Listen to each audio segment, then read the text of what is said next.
នេះគឺជាវីដេអូដែលបង្ហាញពីបុរសម្នាក់ដែលគាត់បានចំណាយលុយទិញផ្ទះមួយដែលមិនឆ្ងាយពីភូមិរបស់គាត់ដែលធ្វើជាផ្ទះមួយដែលសម្រាប់ relax អឺទៅទស្សនកិច្ចឬក៏ទៅលំហែកាយនៅពេលដែលគាត់ចាស់ទៅឬអស់សុខទៅគាត់បានចំណាយលុយដ៏ច្រើនសន្ធឹកសន្ធាប់ដើម្បីទិញដីភូមិមួយដែលមិនឆ្ងាយពីផ្ទះរបស់គាត់ទៅពេលនោះគាត់ក៏បានហៅឆ្កែគាត់អាតូនីឡើងឡានជាមួយគាត់ដើម្បីទៅមើលផ្ទះដែលគាត់បានទិញដើម្បីធ្វើការជួសជុលកែប្រែវាឲ្យទៅជាផ្ទះមួយដែលអាចរស់នៅបានដើម្បីធ្វើការទៅដើរលេងនៅពេលចុងសប្តាហ៍ជាដើមគាត់មើលឃើញថាផ្ទះនេះគឺវាមានអាយុកាលយ៉ាងចាស់ចំណានយូរឆ្នាំដែរហើយដែលគេទុកចោលនៅលើភ្នំយើងមើលទៅម្ចាស់មុនក៏ជាភេទផ្ទះដែលគេរំហែដែរហើយការងារដំបូងគឺគាត់ត្រូវតែចាប់ផ្ដើមសម្អាតទីធ្លាជុំវិញបរិវេណផ្ទះដូចជាដើមឈើស៊ុបទ្រុបជាដើមបើសិនបើយើងធ្វើការជួសជុលដោយមិនសម្អាតទីធ្លាវាមានបញ្ហាគ្រោះថ្នាក់ដូចជាមានសត្វពស់ធាតុដែលមិនល្អអាចរំខានដល់យើងនៅជុំវិញបរិវេណផ្ទះហ្នឹងយើងមើលឃើញថាមានដើមឈើច្រើនព្រៃស្តុបទប់ច្រើនគាត់ក៏បានសម្អាតហើយវាចំណាយពេលមួយថ្ងៃទៅពីរថ្ងៃហើយយើងមើលឃើញថានៅក្នុងវីដេអូនេះគឺគាត់ធ្វើវាតែឯងត្បិតតែគាត់ធ្វើវាតែម្នាក់ឯងមិនពិតក៏ប៉ុន្តែគឺនៅមានអតុនីរបស់គាត់មួយដែលជួយកំដរគាត់មិនឲ្យអបសុខផងដែរហើយនៅការងារបន្ទាប់នេះគឺយើងមើលឃើញថាគាត់កំពុងតែចាប់ផ្ដើមរុះរើដំបូលនៅផ្នែកខាងលើដែលមានការពុកផុយរុះចេញទាំងអស់នៅចំណុចដែលខូចខាត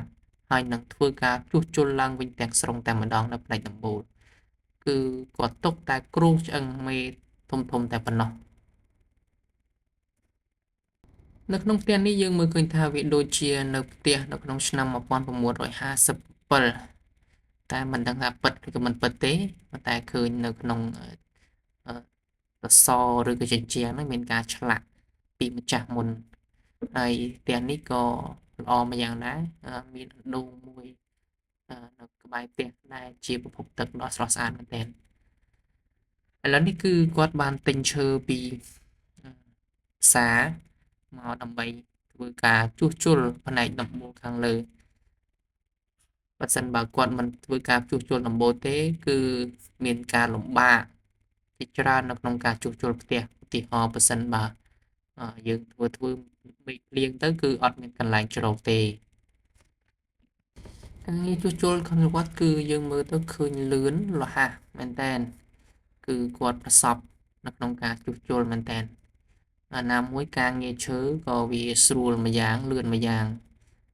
ជាងការងារដែកដែរគឺវាតម្លៃថោកនៅបើសិននៅស្រុកអាមេរិកអីហ្នឹងគឺតាក់ទងទៅនឹងឈើហ្នឹងគឺថោកជាងដែកថោកជាងស៊ីម៉ង់តអញ្ចឹងវាច្រើនផ្ទះនៅស្រុកខាងអាមេរិកអាមេហ្នឹងគឺវាច្រើនគឺគេធ្វើដោយឈើដោយថាស្រុកគេហ្នឹងសម្បូរឈើខ្លាំងណាស់អញ្ចឹងឈើគេមានតម្លៃថោកជាងនៅស្រុកយើងគឺឈើថ្លៃជាងអញ្ចឹងម្នាក់មុំគឺយើងធ្វើស៊ីម៉ង់វិញគាត់ក៏មិនភ្លេចតែគឺគាត់បានរៀបចំផ្នែកតូដើម្បីទប់ទឹកភ្លៀងហើយគាត់ធ្វើនេះស្តង់ដារមែនតើគឺគាត់គិតពីរំហូរនៃទឹកគឺមានថាយើងហូរពីខ្ពស់មកទាបបើសិនជាងកន្លះគាត់ធ្វើរួចតែពីដៃមានថាដាក់ស្មើគ្នាភ្លៀងមកហូរអត់ដាច់ទេទឹកដក់នៅលើតអាចមានការខូចខាតហើយគាត់បានគិតដល់ចំណុចមួយទៀតនោះគឺទាក់ទងទៅនឹងឈើគឺវាងាយនឹងខ្មូចស៊ីមែនតើអញ្ចឹងដូច្នេះគឺគាត់បានទិញថ្នាំយកមកបាញ់ការពារខ្មូចស៊ីហើយចំណុចដែលកន្លែងនេះគឺគាត់ប្រហែលជាធ្វើជា បែបយើងអាចនិយាយថាដូចវាបង្អួចកញ្ចក់អញ្ចឹងណាអ្នកគ្នាវាធ្វើឲ្យមានពន្លឺជះចូលទៅក្នុងបន្ទប់របស់យើងធ្វើបែបនេះក៏ចំណេញដូចសាំងគាត់ប្រើកញ្ចក់គាត់អត់ប្រើស័ង្កសីពន្លឺទេហើយបន្តចំណុចមួយនេះគឺគាត់បានចាប់ផ្ដើមប្រក់ដំបូលការងារប្រក់ដំបូលតាមពិតទៅបើធ្វើពីអ្នកលឿនធ្វើតែឯងចឹងអាចនឹងយូរតែវីដេអូនេះយើងខាទៅវាលឿនប៉ុនគាត់ដែរមិនយូរប្រហែលគាត់ក៏បានប្រក់ដំបូលរួចរាល់តាមពិតទៅ admin កាលពីក្មេង admin គាត់ធ្លាប់គិតថាចង់រស់នៅបែបផ្ទះផ្សងព្រេងនៅស្រុកជាហៅលក្ខណៈថាតាមព្រៃភ្នំអញ្ចឹងបែបធម្មជាតិអញ្ចឹងដែរពិតជាមានអារម្មណ៍ថាការរស់នៅបែបហ្នឹងវាអត់មានខ្វាយខ្វល់ពីសម្ពាធការងារអីទេស្រួលអានេះជាការយកឃើញតាំងពីក្មេងហើយបានមើលវីដេអូនៃគេការរស់នៅបែបគេនេះក៏យើងមានអារម្មណ៍ថាសប្បាយរីករាយជំនួសគេដែរកន្លែងនេះគឺធ្វើសម្រាប់ឡព្រោះថានៅស្រុកគេខុសពីស្រុកយើងស្រុកគេគឺមានរដូវរហូតដល់4រដូវឯណោះអញ្ចឹងគឺត្រូវដាក់ថ្លសម្រាប់រដូវកសិករ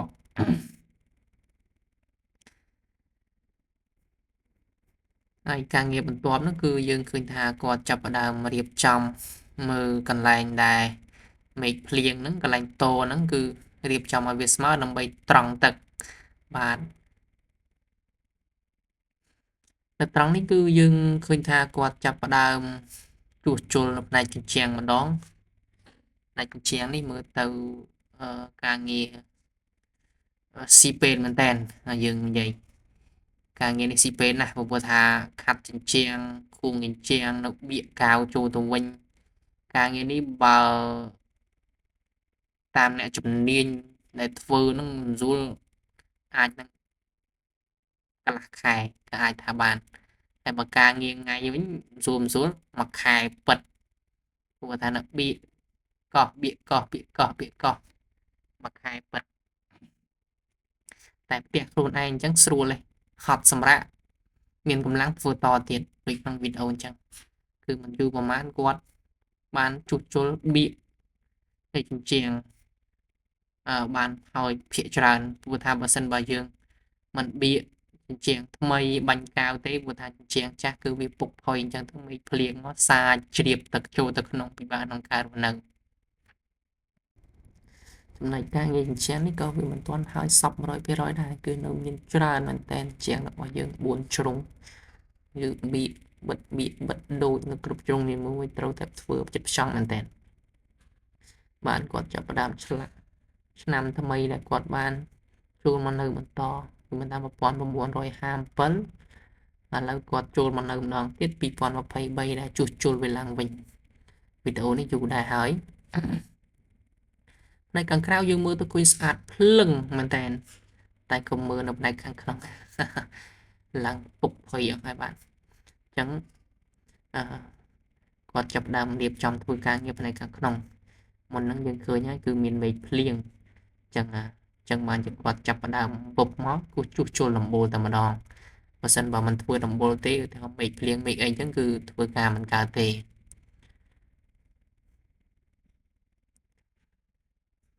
ចឹងការងារជញ្ជាំងនេះគឺគាត់អត់ធ្វើឲ្យដូចខាងក្រៅឲ្យស៊ីជម្រៅទេគាត់គោះកបោចាស់ចេញកបោថ្មីលីជះចូលគាត់ធ្វើអញ្ចឹងដោយសារតែជញ្ជាំងគេគឺខុសពីជញ្ជាំងយើងជួនកាលយើងបៀកឲ្យបោកឲ្យសីទៀតយកជញ្ជាំងធ្វើជញ្ជាំងតែស្រុកគេអត់ទេគឺជញ្ជាំងហ្នឹងធ្វើឲ្យតែមានជញ្ជាំងទប់តែប៉ុណ្្នឹងឯងតមកគេនឹងបាញ់ឈើយកដូចស្នោសំឡីហ្នឹងបិទជញ្ជាំងហ្នឹងការពារកម្ដៅការពារភាពត្រជាក់ហ្នឹងគេហ្នឹង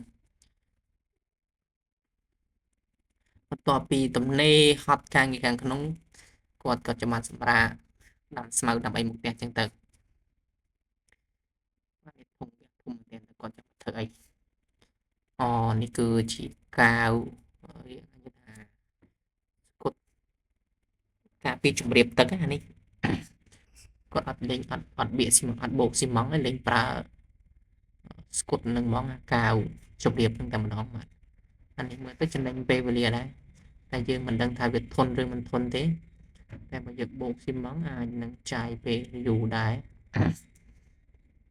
នេះបច្ចេកទេសធ្វើរបស់គាត់យើងមិនដឹងថានៅទៅមុខទៀតគាត់ធ្វើយ៉ាងម៉េចទេឬក៏គាត់ក្រាលកម្រាលមកជាន់នឹងសិនហើយគឺចាក់បេតុងពីលើជួនកាលអាចនឹងអញ្ចឹងដែរអានេះគេហៅថាជំរាបទឹកការវាជំរាបទឹកបាទឥឡូវគាត់លាយស៊ីម៉ងមើលទៅប្រហែលជាដូចខ្ញុំនិយាយបាទគឺក្រាលអានឹងមកជាន់សិនហើយចាក់អានឹងពីលើចាក់មែនគឺគាត់ចាក់បេតុងពីលើតែម្ដងការពីជំរាបទឹកធ្វើបែបនេះហើយមកយើងនៅខ្មែរយើងវាយ៉ាងអត់សូវប្រើកាវហ្នឹងឯងវាយ៉ាងគេប្រើកាវស៊ីកាតែស៊ីកាថ្លៃណាស់នេះចំណេញកាវនេះកដាលនោះធ្វើទៅតាមបច្ចេកទេសជាងដឹងដូចជាគេយកកម្ពស់វាចាក់កម្ពស់ឲ្យស្មើគ្នាមកហើយចឹងយកឲ្យកលកម្ពស់មួយដែរស្មើដល់ពេលយើងសីឬក៏យើងវាបូកមកវាយឲ្យកម្ពស់តែនោះទៅគឺវាស្មើគ្នាតែម្ដងបន្ទាប់ពីសាបរួចរាល់ហ្នឹងគឺគាត់ត្រូវទុកបេតុងឲ្យស្ងួតមួយថ្ងៃពីរថ្ងៃចឹងការងារមុំទៅវាស្ងួតហ្នឹងគឺគាត់បានហៅតូនេះគាត់ចូលព្រៃមើលថ្ងៃនេះនាំឲ្យដើររកសัตว์មកអត់រកសัตว์ទេតែនេះផ្លែកៅឡាក់ផ្លែហ្នឹងណានេះយ៉ាងណានៅស្រុកគេនៅព្រៃភ្នំមានផ្លែកៅឡាក់ទៀតចឹងបន្ទាប់ពីសម្រាប់មួយថ្ងៃពីរថ្ងៃហើយគឺគាត់ឃើញថាបេតុងរបស់គាត់គឺស្ងួតអាចនឹងចាប់ផ្ដើមក្រាលការូក្រាលអីបានចឹងណាហើយកៅឡាក់ពីហ្នឹងគេតែគាត់លេងយកតាអាំងហ្មងកៅឡាក់ឆ្ងាញ់ណាកៅឡាក់មិនកៅឡាក់ឆ្ងាញ់មែនតើធម្មជាតិស្រស់តែម្ដងតើពីរកបានព្រៃភ្នំឆ្កែនេះដូចជាតាមតែនឹងដូចជាពូជបាក់សេអាឡឺម៉ង់ឆ្កែហ្នឹង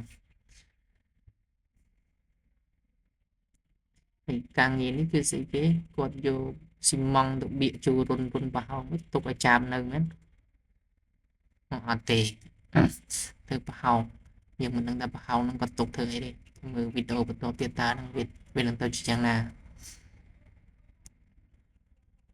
ឬក៏កន្លែងសម្ងាត់ដាក់ហឹបទូដែក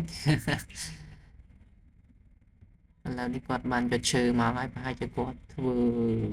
យើងឃើញថាផ្ទះនេះមានតែមួយជាន់រោបន្ទប់ដេកទេពីច្រើននៅស្រុកគេផ្ទះទីតូចយើងអាចនឹងធ្វើធ្នើមិនថាធ្នើហើយធ្វើឡៅទឿអញ្ចឹងណាអ្នកធ្វើឡៅទឿមួយជាន់ទៀតដើម្បីដេកនៅខាងក្រោមអញ្ចឹងខាងជាន់លើឡៅទឿយើងនឹងអាចដាក់អីវ៉ាន់ដាក់អីបានអានេះគាត់តយ៉ានេះមើលគាត់នេះគាត់តយ៉ាមើលទៅ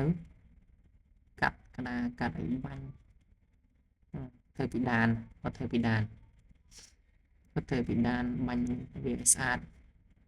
តែវាធ្វើពីដាននេះទៅបិទចិត្តរួចចាបជូននៅទៀតក្នុងព្រៃអញ្ចឹងនេះបលាបហោនេះលើក្បាលគាត់គាត់បិទតាបិទឲ្យវាចិត្ត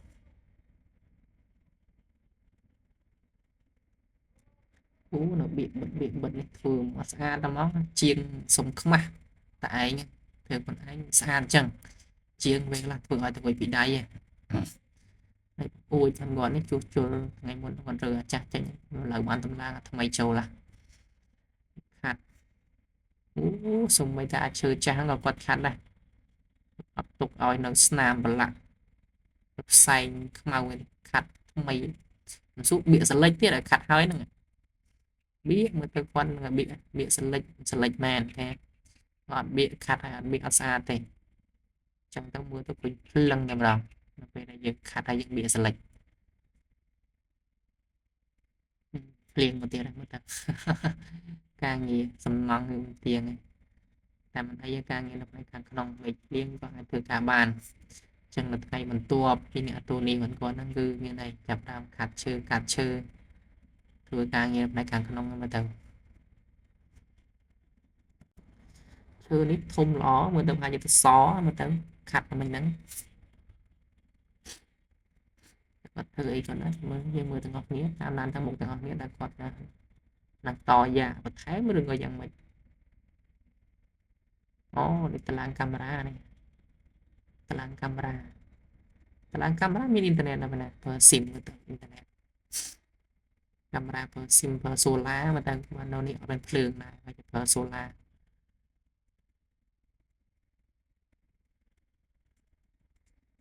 គាត់យកកណ្ដាលមកធ្វើចឹងអូក្រាលដូចខ្ញុំនិយាយខាងមុនចឹងដូចជាធ្វើឡៅទឿអញ្ចឹងណ៎គ្នាឡើងទៅជាន់លើមួយទៀតទៅអាចទុកកវ៉ាន់ទុកអីបានព្រោះតែយើងមើលឃើញថាគាត់អាដំបូលហ្នឹងគឺគាត់ដាក់កញ្ចក់ឲ្យមានពន្លឺចូលមកពួយចឹងអញ្ចឹងកាលណាតែអញ្ចឹងគាត់អាចនឹងធ្វើជាន់លើមួយជាន់ទៀតចុះនៅពេលបិទអស់ចឹងចុះតាមណាមានចដាឡើងតាមណាឃើញគាត់ក្រាលអស់អញ្ចឹងមានអីចូលមានកាត់តាមក្រោយមកទៅកម្មចដាវ៉ាវជើងគាត់ក្រាស់មែនតើយើងមើលតែដូចខ្ញុំនិយាយខាងមុនអញ្ចឹងគឺស្រុកគេហ្នឹងគឺឈើថោកនៅអាមេរិកហ្នឹងឈើថោកគឺអញ្ចឹងគឺសម្បូរឈើមែនតើប៉ុន្តែឈើថោកហ្នឹងមិនមែនឈើថ្លៃនេះឈើល្មមថោកអញ្ចឹងគឺគេប្រើឈើច្រើនតម្លៃថោកគួរសមបើយើងវិញក្រាលណាក្រាលក្រាស់អញ្ចឹងទេឈើខ្ញុំមើលនេះគេហៅធ្នឹមអញ្ចឹងឯងធំមែនតើឈើស្អាតតែឈើនេះយើងតាមមើលដូចជាមិនសូវមាំដែរឈើនេះដូចឈើផុយយ៉ាងម៉េចឈើរួចរាល់ស្អាតមែនតើអាចលេខបានទុកទៅបានផងអាចលេខបានមកបន្ទប់ទៀតអាទៅនេះមកក្រឹបមកនេះការចាំមុខនេះ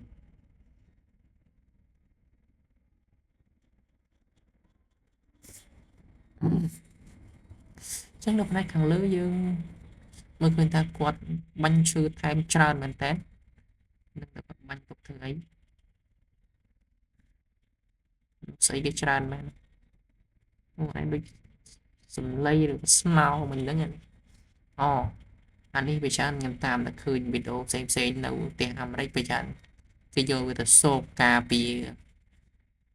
ភាពត្រជាក់អីចឹងទៅអ្នកគ្នាចឹងហើយខែ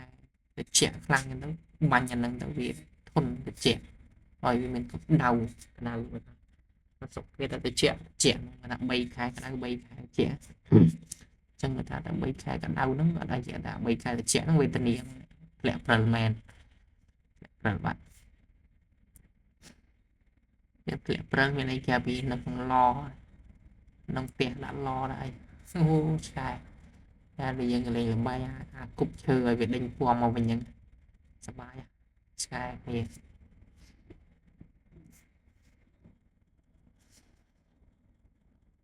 បិទមិនទាន់ទាំងហើយមក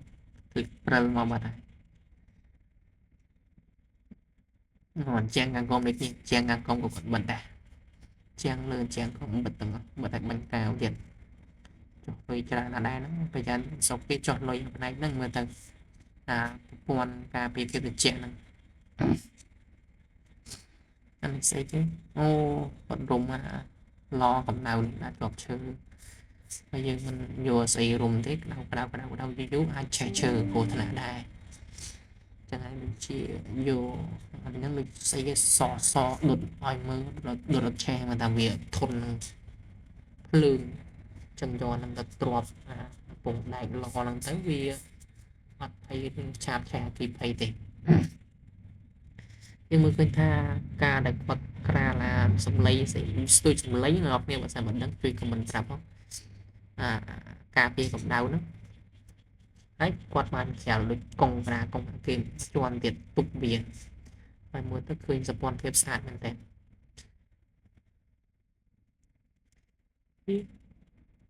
មានភ្លើងទៀតប្រើម៉ាស៊ីនទៅបញ្ចេញម៉ាស៊ីនឬក៏ប្រើសូឡាមិនដឹងយើងមើលអត់ត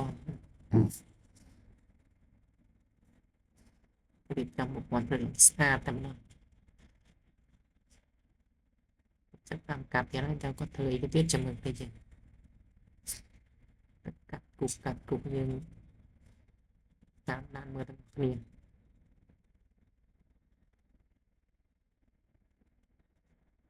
ធ្វើគ្រោងឆ្អឹងមិនកន្លែងនេះប្រអប់ Discounter លើសំខាន់ជាងគេ discounter ហ្នឹងបងតែខ្លះខ្ញុំថាទុកសេទុកអីហ្នឹង discounter លោតវត្តភាពផ្សេងគេតែឈើហ្នឹងហ្មងអត់មាន discounter ទុកសេមុំអត់លោតហ្នឹងគួរថ្នាក់មែនតើអញ្ចឹងកន្លែងហ្នឹងក៏យើងប្រយ័ត្នដែរផ្សេងគេបានថា discounter ទុកសេលោតអាហ្នឹងសុវត្ថិភាពប៉ុណ្ណឹងកន្លែងនេះគាត់សំណាញ់មិនដូចយើងអត់សូវដឹងដែរបច្ចេកទេសការធ្វើផ្ទះនៅឯស្រុកគេវាតាមណាទាំងអស់គ្នាតែគាត់នឹងធ្វើអីទៀតដូចអូនជាងខាងក្រោមណាអានេះនៅផ្នែកខាងក្រោមអាជន់តដីចឹងតែបន្ទាប់ពីគាត់ចាក់ពីតុងរួចចឹងជាងហ្នឹងខ្យាលអីប៉ុងហ្នឹងហើយគាត់ខ្យាលក្តារតែម្ដងអត់ជាការ៉ូទេអីទេតែបើយើងពីការ៉ូទៅជាងហ្នឹងគាត់យកឈើខ្យាលអញ្ចឹងក៏ស្អាតមួយយ៉ាងដែរបើថាយើងផ្ទះឈើមកការ៉ូនៅខ្មែរយើងចំណាំប្រើថាថ្មក្រោមឈើលើអញ្ចឹងផ្ទះនៅតាមបែបស្រុកស្រែទៅនៅខាងក្រោមធ្វើស៊ីម៉ងតជាន់លើធ្វើឈើអញ្ចឹងតែគាត់អត់ជាងក្រៅស៊ីម៉ងខាងក្នុងឈើសុទ្ធតែម្ដងមើលមកអស្ចារ្យអស្ចារ្យមែនតើ